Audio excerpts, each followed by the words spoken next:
Cinco minutos para las 11 de la noche. Nuestra compañera Viviana Villaverde está recabando toda la información de lo que ha sucedido en los últimos minutos en el Parlamento de Galicia, esa crisis que ha llevado a Pilar Rojo a suspender la sesión, a convocar a todos los portavoces y a tratar de poner orden en un momento que parecía que la cosa se estaba descontrolando. Mientras esperamos por esa llamada y por esa información de última hora, bueno, queríamos compartir con ustedes algo que tiene que ver con un sindicato, en este caso Comisiones Obreras. Ayer veíamos a los líderes sindicales, en concreto al de Comisiones, al de UGT, participar en este acto con Mariano Rajoy y con el responsable de la patronal, en función del cual se acordó que los parados de larga duración van a percibir 426 euros para tratar de paliar la situación en la que todos podemos imaginarnos que se pueden encontrar. La noticia que les decía tiene que ver con Comisiones Obreras y con el despido de un grupo de trabajadores vinculados a su fundación. Para conocer los detalles vamos a contactar con Marina Caregato, plató de informativos como siempre.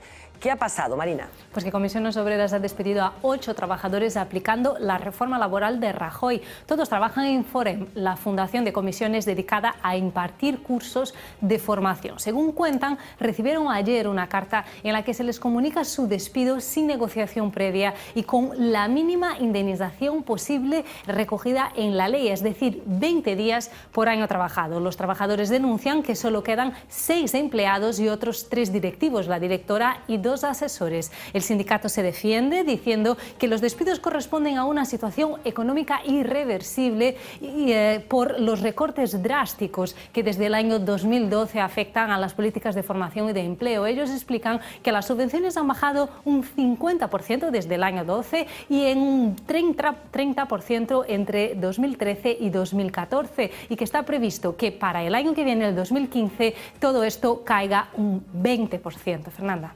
Bueno, pues estos son los datos, grosso modo. María Díaz de Pablo, moi boa noite. Boa noite. Delegada sindical da CUT. Cantas persoas foron despedidas nestes días como consecuencia desta situación? Pois onte presentóusenos a carta de despedimento a 8 persoas, o 50% da plantilla que había nestes momentos. O 50%, 8 persoas que canto levaban traballando no sindicato, nesta fundación, un pouco cal era a relación contractual e de tempo con Comisións Obreiras? Pois levábamos unha media de 16 anos traballando. A media de idade supera os 45 anos da xente despedida. Cales foron as condicións do despedimento? Pois a aplicación do artigo 53 da reforma laboral, 20 días, cun tope dun ano.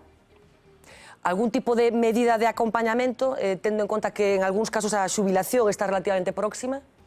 Pois non, hai 2 persoas de 57 anos e como aplicaron ese artigo, podendo facer un acordo de despedimento negociado ou de medidas negociadas, decidiron aplicar o artigo 53, polo tanto, despidos individuais, e as persoas de máis de 55 anos, exactamente hai 2 con 57 anos, polo tanto rematan a súa prestación por desemprego con 59, atópanse que non hai ningunha soa medida de acompañamento. Este é un sindicato, non estamos falando de Ferros Antoñito, estamos a falar dun sindicato que como mínimo debería de respetar as condicións da xente que traballa con eles e elas.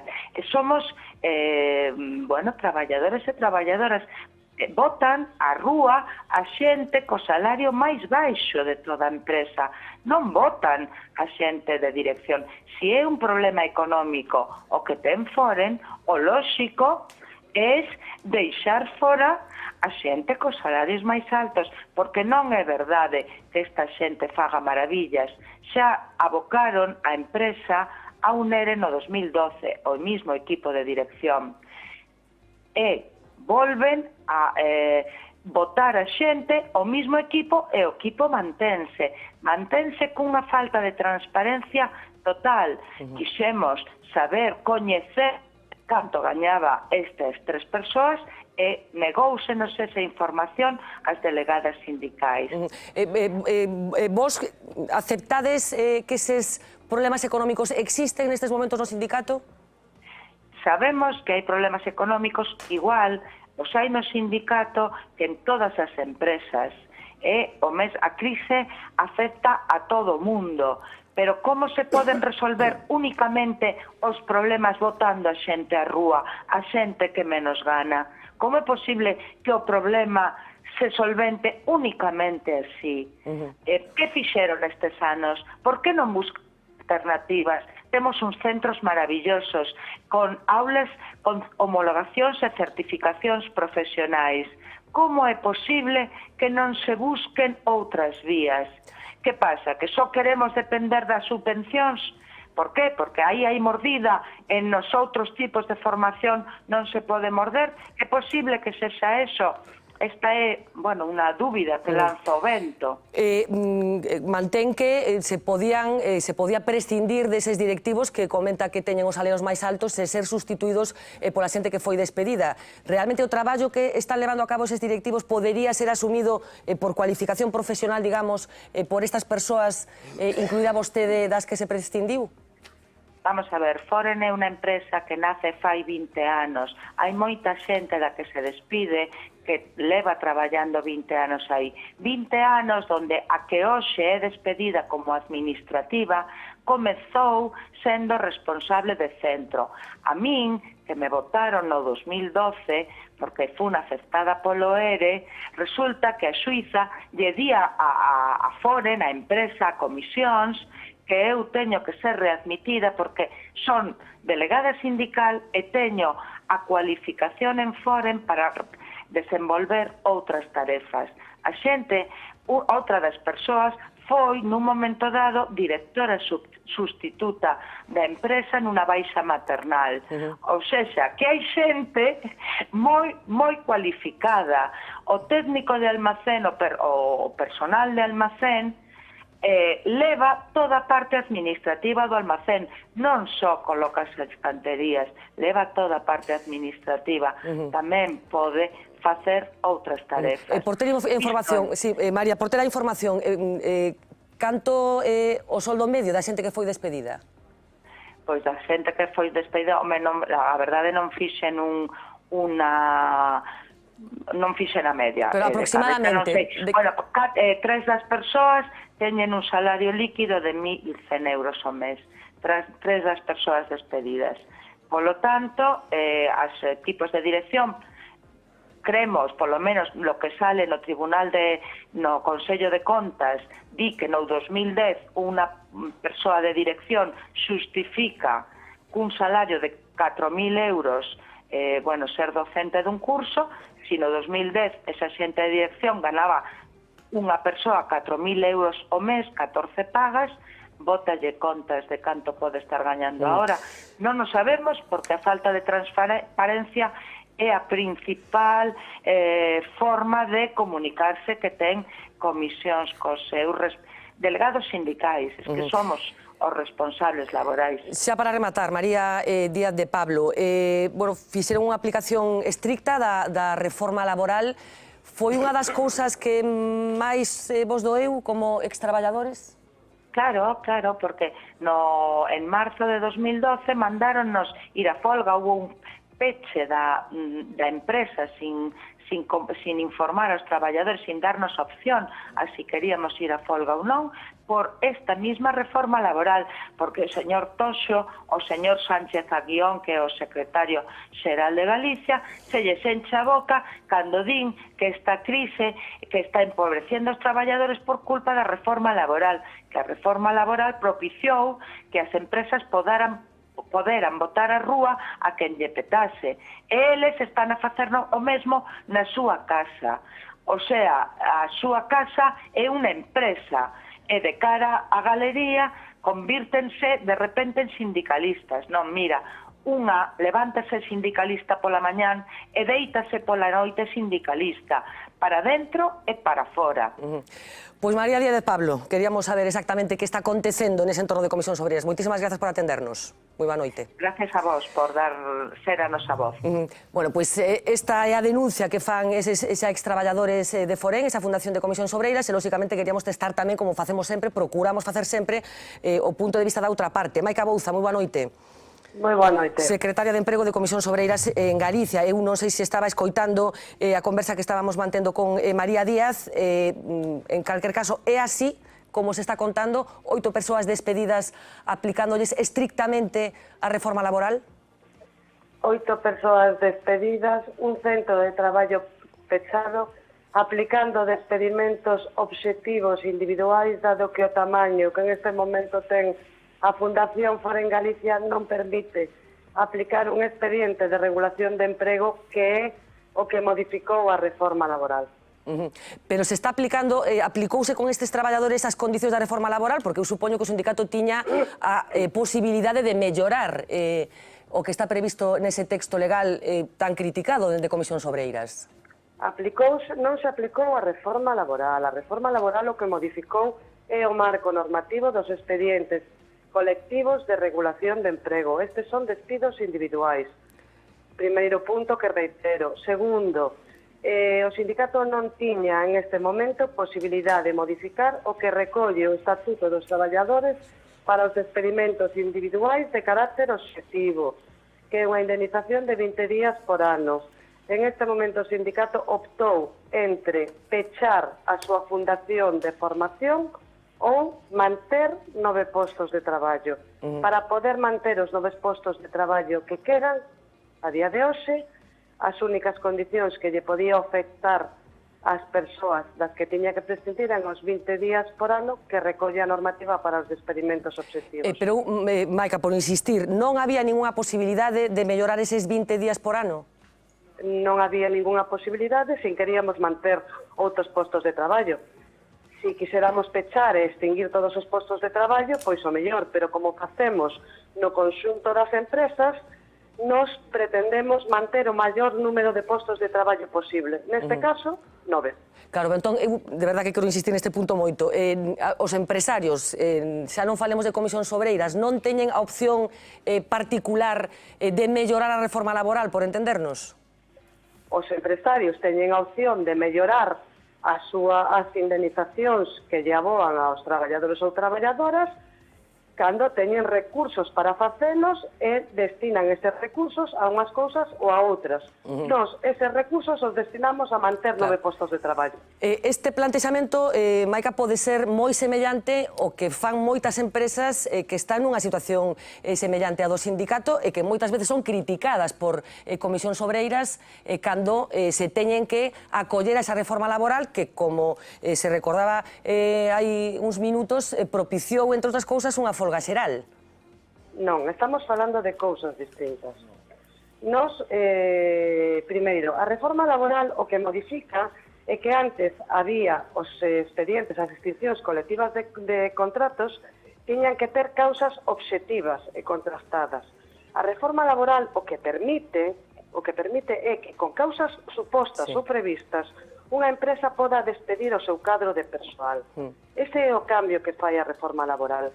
Forén Galicia prescinde de 8 traballadores con perdas económicas reais a 31 de outubro auditadas de 370.000 euros. Por lo tanto, non é unha causa nin prevista, nin sobrevida, nin esperada. É unha causa real e contrastada. E nós o que lle decimos ás empresas, e moitas veces vamos ás empresas e lle decimos aos traballadores, teñen que sair X traballadores ou traballadoras para que se manteñan outros tantos traballadores ou traballadoras. Ese tamén é o papel que facemos os sindicatos. Defender o maior número de postos de traballo posibles. Claro, antes, é o que estamos facendo aquí. Non é, a causa da reforma laboral non son os 20 días. A diferencia da reforma laboral é que exista unha causa económica real ou que exista unha causa que pode ser ou non pode ser. É o que denunciamos. Nos, cando hai causas reais, as discutimos e as negociamos nas empresas. Porque a lo que nos interesa é que se manteñen as empresas abertas. Pero entón, Maica, empresas abertas son postos de traballo. É o que estamos facendo. Maica, de algún xeito, entón, bueno, pois, apoyades a reforma laboral, no sentido de que parece que é necesaria, no caso das empresas que non teñen posibilidade, como é o caso de Forén, para continuar ca actividade. Veu ben a reforma laboral, en algúns casos, non? Non me estás querendo entender, Fernanda. Bueno, de verdad que sí que estou poñendo os meus 5 sentidos en intentar entenderlo. No, de verdad, Non, a diferencia entre o que hai agora que a reforma laboral e o que había antes é que as empresas poden facer un axuste sin ter demostrada a súa crise económica real. Claro, sí, eso entendo, sí. É o que nós non compartimos. Cando hai causas económicas reais nunha empresa, nós tamén as aceptamos, porque non nos interesa para as traballadoras unha empresa que non pode ofrecer oportunidades de futuro. Claro, pero a reforma laboral tamén fixou os famosos... A reforma laboral tamén... Un momentiño, Maica, a reforma laboral tamén fixou os famosos 20 días. Non, señora, non. Os 20 días existen desde que existe o Estatuto do Traballador. Pero non se aplicaban os 20 días. A reforma laboral o único que varía son as causas. Logo, en función das circunstancias das empresas, hai as que teñen maiores posibilidades económicas e poden ofrecer unhas indemnizacións ou outras. A reforma laboral o que varía é a existencia de causas reais ou causas previsibles. Ese é o cambio da reforma laboral.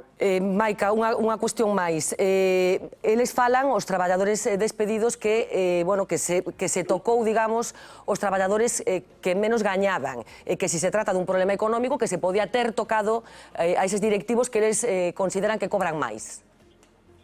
Ben, aquí o que se fixo foi adaptar a estrutura de Forén Galicia aos recursos que temos neste momento. E os recursos que temos neste momento son inferiores nun 50% o que tiñamos no ano 2012, cando xa pasamos un proceso de axuste. E o que facemos é adaptar a nosa estrutura á metade. Por poñer un exemplo que será moi gráfico, quedan 3 centros de formación abertos, onde había 2 persoas. Unha persoa responsable de centro e unha persoa que facía labores de apoio. Temos que reducir á metade. Non é unha cuestión de salario, é unha cuestión de posto de traballo e de tarefas. Optamos por la persoa que é responsable de centro. Sí, pero non son intercambiables, porque eles sosteñen que sí que se podían intercambiar. Porque non son intercambiables. A persoa responsable de centro é a que atende as tareas formativas, a preparación da formación, a atención dos cursos, etc. Outro é persoal de apoio. Se temos que prescindir do 50%, temos que quedarnos con aquel que nos garanta seguir ofertando a formación e seguir facendo proxectos que permitan a viabilidade para esas 9 persoas que permanecen. Xa para rematar, Maica, casi che pido unha opinión persoal. Sabemos que levas moito tempo traballando en comisións, preocupada polos dereitos dos traballadores, así que persoalmente como estás vivindo, como estades vivindo no sindicato esta situación? Pois, primeira, como persoa, non é agradable. E segunda, como sindicalista, é moi jodido. Quen se pense que é un plato de gusto, que se poña no meu sitio, ou que se poña no sitio de calquer persoa responsable de comisións obreiras. Pero calquera que nos conoce, calquera que é militante do sindicato ou dun sindicato, sabe que non é diferente do que facemos en ningunha empresa. Pois Maica Bouza, con esa mensaxe nos quedamos. De verdad, moitísimas grazas por atendernos esta noite, tratar de explicarnos que está acontecendo con este asunto. Graciñas, de verdad.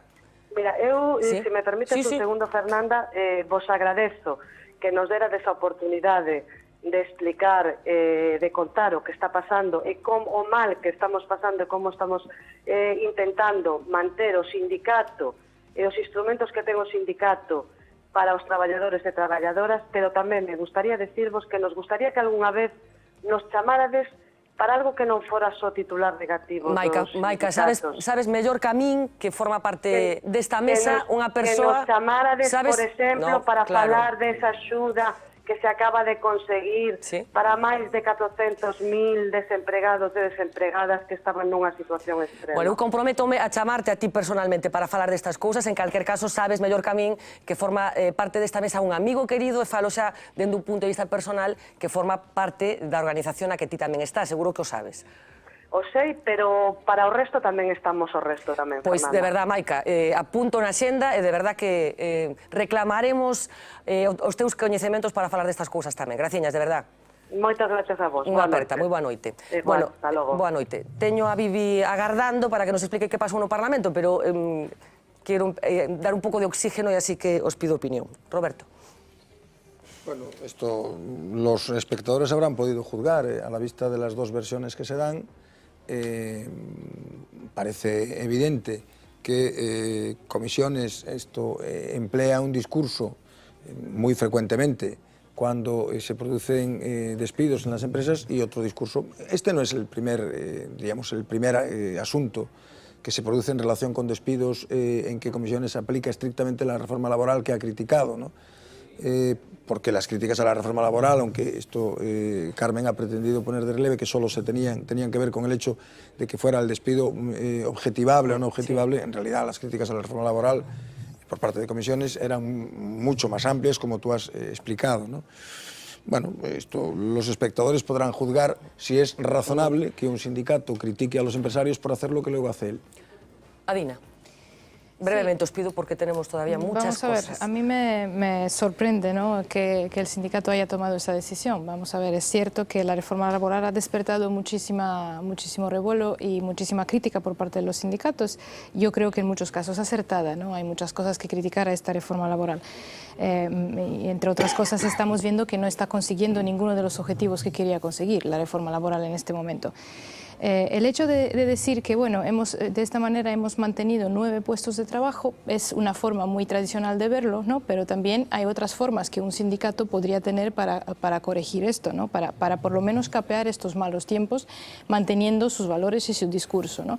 Un sindicato tiene que ser solidario, entonces un sindicato puede encontrar formas solidarias de hacer frente a estos tiempos, como por ejemplo tabla rasa con los sueldos, por ejemplo. Sí, por ejemplo, puede hacer una bajada de sueldos o un igualamiento de sueldos. Puede haber formas incluso más creativas que tienen algunos obstáculos legales en este momento en España y en muchos países europeos, pero que existen y que se pueden plantear incluso a lo mejor de una manera solidaria interna en comisiones obreras, como por ejemplo el compartir puestos de trabajo, ¿no? El job sharing, ¿no? Se hace en algunas empresas. Sí, hay empresas donde se han tomado medidas, hay empresas donde se han tomado medidas de rebaja salarial para intentar reducir el número de despidos. Media jornada, en el mundo de la empresa, claro, ¿no? media jornada, o también hay formas, se pueden hacer, por ejemplo, para no reducir el sueldo a la mitad, a veces se hace con 2 puestos de trabajo que lo comparten 3 personas, hay una logística un poco difícil, pero que se puede coordinar perfectamente. Ha habido periódicos, ha habido medios de comunicación que en Inglaterra y en Estados Unidos que han utilizado este tipo de medidas, y yo creo que hay muchas otras cosas creativas que un sindicato puede encontrar como soluciones también vanguardistas a veces, y promover soluciones vanguardistas como a este tipo de situaciones. Si hacen, claro, un sindicato desde luego en este caso pierde mucha credibilidad, ¿no? Aplicando la reforma laboral. Más opiniones, José Luis, venga. A ver, yo creo que esto es una lección de política práctica extraordinariamente clara, ¿no? Y por tanto que podría explicarse como caso en la facultad y ponerse en los exámenes para resolver. En primer lugar, está claro que Comisiones Obreras actúa con 2 caras, cuando es empresa de una manera y cuando es sindicato de otra. Bueno, ellos sostienen que no, que cuando las empresas en las que están se produce esa situación, ellos aconsejan lo mismo. Pero yo sostengo, tú sostienes que no. Yo sostengo que yo no puedo decir yo sostengo que son 2 cosas distintas, el sindicato y la empresa, y cuando actúan como empresa tienen un gran problema. Porque también me consta que Comisiones ha actuado con mucha responsabilidad en muchos conflictos colectivos. No me refiero con mucha responsabilidad. Yo solo digo que cuando tienes empleados o tienes con qué pagarle, o reduces el sueldo a la mitad o los echas. Y contra lo que protesta Comisiones Obreras todos los días es contra la reducción de sueldos y contra los despidos. Y la empresa no, es decir, eso cuando lo hace la empresa es una maldad general porque el empresario solo lo hace por jeringar, y cuando lo hacen ellos tiene 1000 explicaciones. Pero ellos son en este momento una empresa que no ha querido reducir los sueldos porque la gente no quería, que no puede pagar porque a veces las empresas no pueden pagar y que tiene que echar trabajadores porque a veces las empresas tienen que echar trabajadores. Y cuando uno hace un discurso contradictorio y es al mismo tiempo, está de los dos lados de la red del tenis, pues en un momento se le escapan las pelotas y pasa esta cosa tremenda. Y hay una cosa que además se está utilizando como explicación y no vale. A ver, cuando una empresa hace un ERE, no lo hace, en términos generales, no lo hace por fastidiar. Lo que pasa es que una empresa, a veces, por no tomar las decisiones a tiempo, entra en situaciones irreversibles. Y lo que hace la reforma laboral es que la empresa puede tomar decisiones cuando las ve venir, ¿verdad? Claro. Previsión de pérdidas. Antes de que se produzca el hecho. Porque si no, cuando se le dan los instrumentos a la empresa y la empresa ya está herida de muerte, los instrumentos no le valen para nada.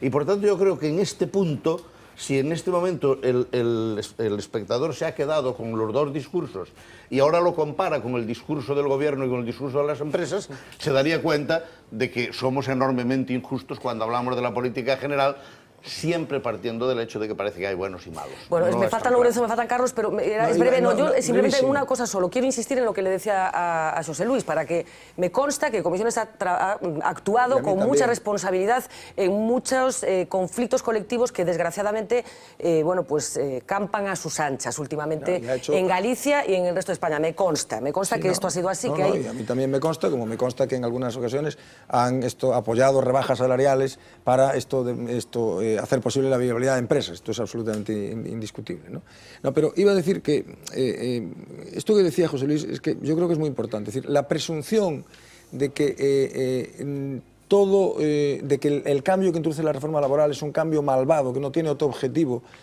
que ser utilizado de una manera aviesa y de una manera fraudulenta, es una presunción falsa. Es decir, eso se puede utilizar de una manera fraudulenta y de una manera aviesa, es cierto, para eso existen tribunales de trabajo, hay una legislación, hay una jurisdicción laboral muy desarrollada, además muy protectora de los derechos de los trabajadores, y hay ocasiones en que efectivamente ese tipo de medidas te permiten anticiparte a lo que ya no tiene solución, que es lo que les ha pasado aquí. Lo que les ha pasado es que ya no tiene solución. Sí, a ver, eu non son nada experto neste asunto, pero a mí non me gusta ver isto desde o punto de vista dos arquetipos e dos monigotes, ¿no? Eu creo que María defendía moi ben, por certo, desde un sindicato que se chama CUT, non desde un sindicato que se chama Comisións. Había un sindicato dentro do sindicato que era distinto ao sindicato original. Se colocaron outro sindicato para defender mellor os seus intereses, o cal é un rasgo posible pola pluralidade, e ela, lóxicamente, defende esa dinámica sindical. E busca, dice que hai outras solucións, como moi ben decía Dina, ¿no? Por certo, bueno, perdona, pero é unha rareza, quero dicir, non imagina moita xente, pero nos sindicatos, pero quero dicir, non imaginamos a xente do bloque traballando no Partido Popular, por exemplo. Sí, home, sí, hai de todo. En Galicia, además, encontras de todo. Pero a Dina falaba de inventar, e eu incluso digo, ou lembrar cousas que se fixeron que se poden facer, é dicir, hai prácticas comunitarias que están aí, o socialismo do século XIX fixo estas cousas moitas veces. Pero eu tamén me gustaría decir, igual que digo isto, que eu creo que Maica Bouza explicouno con moita convicción, moi ben, estou falando do que vin, do que acabo de ver. E además, por certo, bastante mellor, xa lle gustaría a María Dolores de Cospedal saber explicar así as cousas, non? A ver, e eu creo que é certo algo que ela dixo. O sea, eu teño a convicción de que algo que ten que ver coa realidade, co que eu leo, co que eu vou entendendo, non? E que, efectivamente, en moitas crisis de empresas, en moitas regulacións, negocian. Non só comisións, todos os sindicatos negocian solucións na lógica... Uns negocian máis que outros. Na lógica que ela explicaba. Hai uns que negocian, outros que acusan os que negocian de traicionar os intereses dos No, traballadores. vamos a ver, negociar para salvar postos de traballo, é dicir, tuvemos unha experiencia desde as reconversións dos anos 80, en fin, podemos recordar todo isto, non? E se fai en Citroën, se fai, en fin, en todas as empresas desde hai 30 anos. Tito, as culturas sindicais son distintas, Hai sindicatos que teñen unha cultura máis de negociación e unha cultura máis da confrontación, de ruptura. Efectivamente, por eso os que están despedidos están da CUT, efectivamente. Claro, pero os sindicatos que ganan eleccións e hai un reparto tripartito é porque responden aos seus afiliados nesta lógica, non? Entón, eu creo que eso hai que decirlo, hai que telo en conta. Pero tamén hai que ter en conta que os sindicatos, que o que a mí me revela isto, non están a marxe, eu non quero aproveitar isto nin para defender os sindicatos, que os defendo, porque me parecen imprescindibles, nin para apoiar o goberno, non? E que fai unha reforma laboral que hai que criticar. Acabo xa. Eu creo que os sindicatos, que a conclusión desto, para mí non están a marxe nin da falta de imaginación na situación actual, nin do problema da corrupción, nin da situación política que está, digamos, caendo e non se buscan solucións, nin da reducción, el lo dixo, non? É dicir, por que hai o 50% menos de ingresos para unha fundación, non unha empresa, que se dedica á formación, para o emprego? De aí o nome. Pois porque non hai ingresos. E, por lo tanto, non están ao marxe da crise. Como resolven eso? Pois, efectivamente, eu creo que dunha forma pouco imaginativa. A ver, me falta Carlos, teño a Vivi esperando para contarnos a qué pasó. Es mucho más fácil prometer que dar trigo, esto lo sabe todo el mundo. Le pasa a los sindicatos lo que le pasa pues, a los políticos o a los profesores o a los médicos que prometen cosas que después no pueden hacer. Pero lo que me preocupa más es, yo creo que la crisis, que tiene aspectos positivos, uno de ellos es que va a conseguir que adelgacemos y que no cometamos excesos de gasto, tiene también que reflexionar lo que han hecho las burocracias de los partidos. Que las burocracias es un viejo debate desde la Revolución Soviética, ¿no? Estos señores que se quedan con el aparato y que son los dueños de la cosa al final. Claro, es que en Ferraz llegamos a tener, trabajando en Ferraz, llegamos a tener 4.000 tíos. No en Ferraz, y en las sucursales que tenemos. Es decir, somos una empresa de tamaño medio, no es una coña. Entonces, claro, cuando tú decides... No, ya no es una pyme eso. Por eso, cuando tú decides, y los sindicatos han cometido ese error en los años 80. Me acuerdo del loco de Nicolás cuando se empeñó en hacer aquello de la... que fue copiar lo mismo que los alemanes. En Alemania, 20 años antes, nos fuimos a la quiebra y perdimos el gobierno con Willy.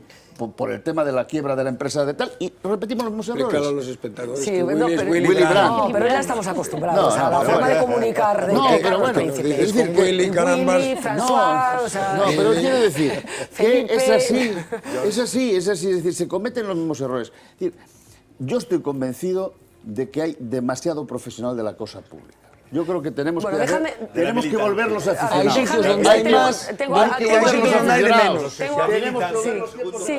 Sí, vamos a tener ocasión después, pero es que de verdad, tengo a Viviana, que esto sí que es una jornada laboral, lo que acaba de hacer nuestra compañera, que habitualmente, entre otras muchas cosas, sigue la actualidad parlamentaria. Después quería ponerles a ustedes para que veamos que aquí todo el mundo tiene un doble lenguaje, incluido el Partido Popular que hoy está gobernando, porque el PP decía lo que decía cuando estaba gobernando Zapatero, por ejemplo, de la famosa medida de los 420 euros que ayer se aprobó. Pero para que Viviana no espere más, vamos a contar qué ha pasado hace unos minutos en el Parlamento de Galicia. La bronca monumental tenía que ver con un servicio sanitario del que hemos hablado aquí en esta mesa, tiene que ver con Lugo y tiene que ver con la hemodinámica. Esto era lo que pasaba en el Parlamento que provocó la reacción de Pilar Rojo.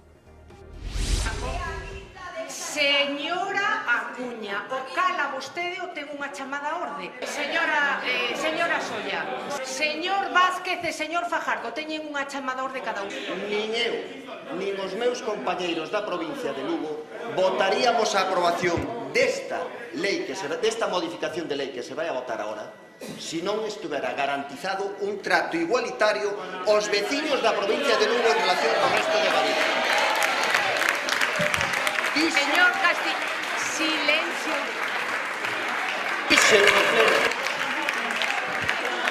Silencio, por favor. Señor Gallego, eu pediría, señor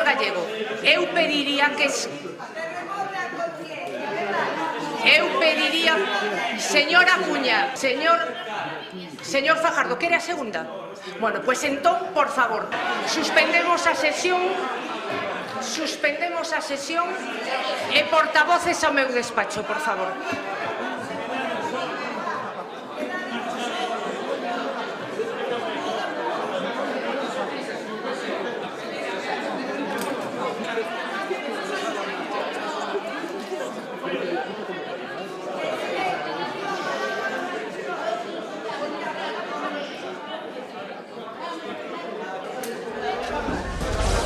Bueno, sesión suspendida, reunión urgente de los portavoces en el despacho de Pilar Rojo. Viviana Villaverde, muy buenas noches. ¿Qué tal? Muy buenas noches. Sentimos todas las horas que llevas aguantando a los padres de la patria metida en el Parlamento gallego. ¿Qué pasó finalmente en esa reunión, Vivi? Bueno, pues en esa reunión hubo cierta tensión entre la presidenta y Pedro Puy, y cuentan algunos de lo que estuvieron en ella, por no cortar a la oposición, porque bueno, os pongo un poco en antecedentes, lo habéis visto durante el debate para implantar los servicios de radiología y hemodinámica en Lugo. pues derivó en esa monumental bronca, acabó con Pilar Rojo llamando a los portavoces a su despacho un poco para templar los ánimos, ¿no? Y para ello suspendió la sesión durante unos 15 minutos. El detonante lo habéis oído, pues el portavoz del PP en Lugo, que no había intervenido en el debate, pidió la palabra.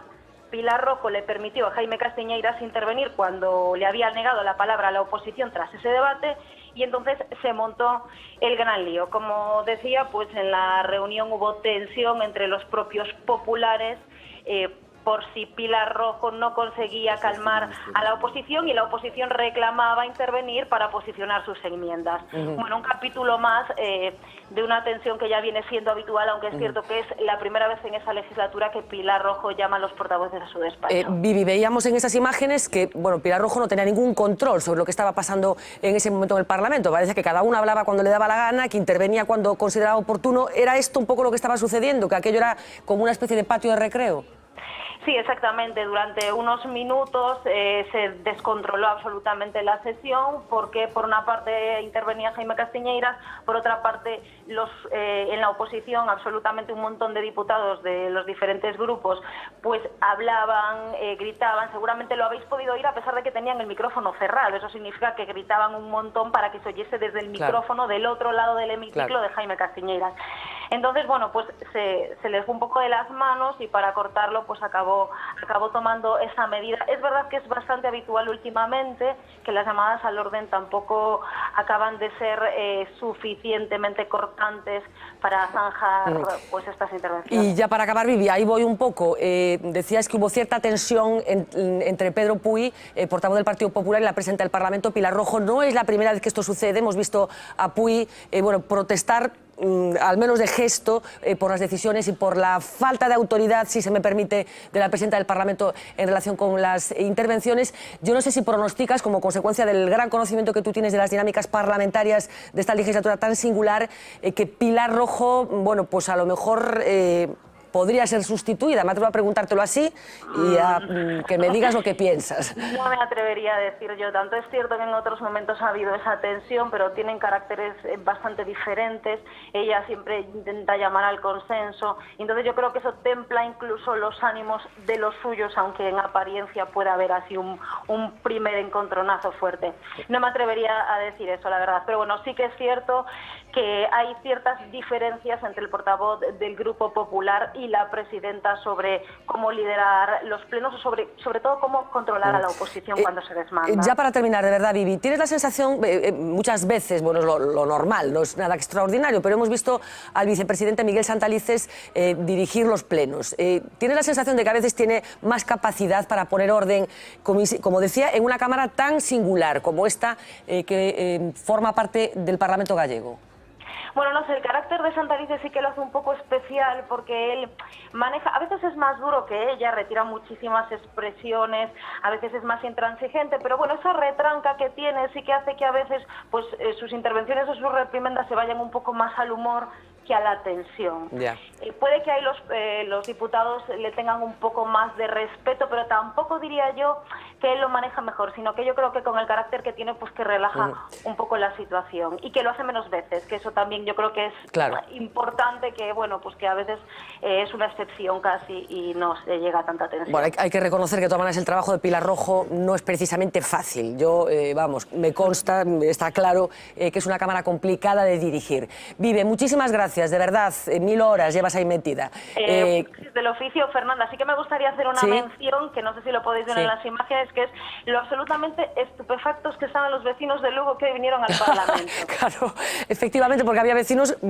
porque se iba a hablar de lo suyo, que al final se convirtió casi en un secundario como consecuencia de la bronca. Sí, veíamos efectivamente la tribuna de los vecinos diciendo qué divertido es esto de los plenos, vamos a tener que venir más.